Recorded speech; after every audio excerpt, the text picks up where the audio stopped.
Vivimos en la era de los influencers, en la época de los creadores de contenido. Lo que estos jóvenes transmiten puede en la mayoría de los casos carecer de toda sustancia, pero es un hecho que influyen, que marcan tendencia y que están revolucionando la historia humana. Hace 20 años, cuando se le preguntaba a un niño qué deseaba ser de grande, las respuestas eran simples. Había quienes aspiraban a ser doctores, doctoras, policías, abogados, abogadas, bomberos, arquitectos, los más osados, astronautas, bailarinas, músicos, periodistas o, en mi caso, tortillera. Hoy los chicos tienen respuestas mucho más interesantes y específicas. Quieren ser tiktokers, gamers, blogueros, streamers, quieren ser como Kenia Oz, como Georgina, como Auronplay, como Ibai, como los escabeches, como los polinesios, como todas esas personas cuyo trabajo consiste en generar contenido en la red y facturar miles de pesos, dólares y euros bailando, realizando retos o simplemente compartiendo sus vidas día a día. El Internet ha revolucionado las dinámicas sociales. Navegando en él, las personas adquieren sentido de comunidad. El ser humano, como animal social, es estimulado y conocido. Extrabajadores de Google y Facebook aseguran que las redes sociales y los administradores de las mismas tienen más información acerca de nosotros que nuestros familiares más cercanos. Nos conocen, saben bien qué consumimos, a qué reaccionamos y cómo lo hacemos y lo que pueden vendernos. Durante la pandemia por COVID-19, las redes sociales se convirtieron en el espacio habitable, en el lugar de encuentro, en el aula de clases, en la posibilidad de contacto. El confinamiento trajo consigo retos en todos los ámbitos. El año 2020 representó un antes y un después en los espacios laborales, familiares y educativos. Las tecnologías de la información fueron indispensables para la comunicación entre docentes y alumnado, en un principio implementado de forma excepcional para adaptarse rápidamente a la nueva forma de aprendizaje, con la finalidad de lograr que la población inscrita concluyera el ciclo escolar 2019-2020.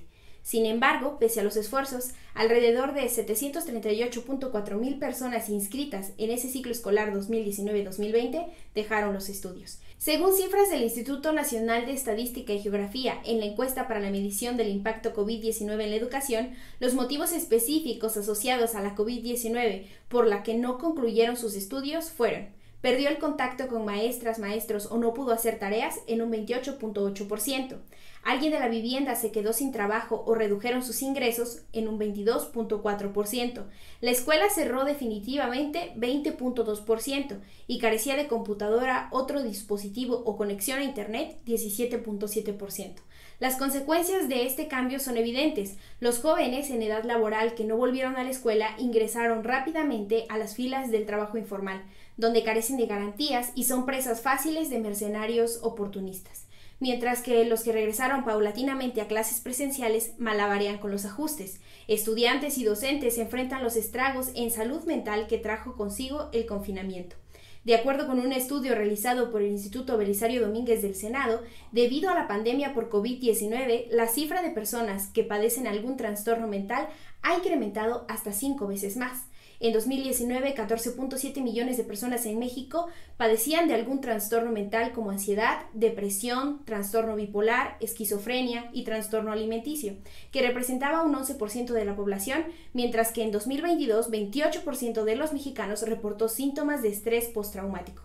Hoy existe una tendencia sin precedentes hacia la violencia y la autodestrucción. Un lamentable ejemplo ocurrió el 21 de febrero pasado, cuando una alumna de 14 años en el Estado de México golpeó repetidamente a otra compañera con una piedra, causándole un traumatismo cráneoencefálico que terminó con su vida el 13 de marzo. Nos enteramos de este hecho porque hay un video del momento en el que Norma Lisbeth es sometida y golpeada por Azara Ailín. Los demás jóvenes que estuvieron presentes en el momento de la agresión no intervinieron para detener la pelea, se limitaron a grabar el suceso y compartirlo en redes sociales. Las sociedades en general siempre han tenido una tendencia hacia la crueldad, pero lo que vemos hoy en día va más allá. Las mujeres y hombres presentan una predisposición alarmante a la indiferencia e indolencia, de tal forma que la conmoción que causó ese video fue momentánea.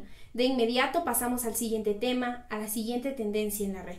Sin embargo, el problema no desaparece. Actos de violencia y acoso se replican una y otra vez. Los jóvenes realizan retos en los que se obligan entre sí a humillarse e incluso a cometer delitos. Las escuelas se han convertido en una tierra de nadie, pues no es mucho lo que los profesores puedan hacer ante las presiones propias de una generación que ha perdido el miedo a las consecuencias y todo respeto a las figuras de autoridad. Hay maestros que por miedo a ser ridiculizados en redes prefieren mirar hacia otra parte. El sistema educativo actual ha dejado de ser funcional, si es que alguna vez lo fue.